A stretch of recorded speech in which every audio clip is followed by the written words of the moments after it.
আজিৰ মিনি ব্লগটো একদম বাথৰুমৰ পৰা আৰম্ভ কৰিছোঁ। দেওবাৰ যিহেতু নক'ব আৰু কাপোৰ ধুই থাকে। খালি প্ৰথমতে আজি ছোৱালীৰ ইউনিফৰ্ম ধুই ল'ম। এতিয়া ইয়াত দেখিছেনে, তিয়াই থৈ দিছোঁ ইউনিফৰ্ম। এইফালে আকৌ মই অলপ মাটি কুৰিয়াই থৈছিলোঁ কিবা কিবি লগাম বুলি। এইফালে ইউনিফৰ্ম মেলিলোঁ। এইফালে আকৌ আমাৰ এগৰাকী ৰাতিপুৱাই ওলাই ক'লৈ যায় নাজানো আৰু দেই, ওলাই আছে মুঠতে। এইফালে আমি জাতিলাওজোপা ফুল ফুলি আছে দেখিছেনে, খুব ভাল লাগে দেখি। এইজোপা আমাৰ জাতিলাওজোপাকে দেখুৱাই আছোঁ আৰু এইপিনে বাঁহনি ল'লোঁ। চোতালখন বোলো সাৰি লওঁ। আমাৰ কাম এয়াইহে আৰু নহয় জানো, চোতাল সৰা, কাপোৰ ধোৱা ৰাতিপুৱা।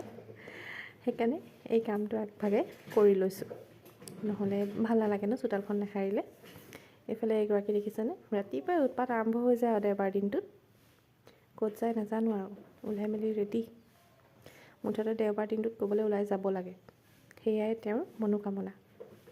আৰুনো কি কওঁ, আজি মিনি ব্লগটো ইমানতে সামৰণি মাৰিছোঁ। ধন্যবাদ। ছাবস্ক্ৰাইব কৰিবলৈ নাপাহৰিব।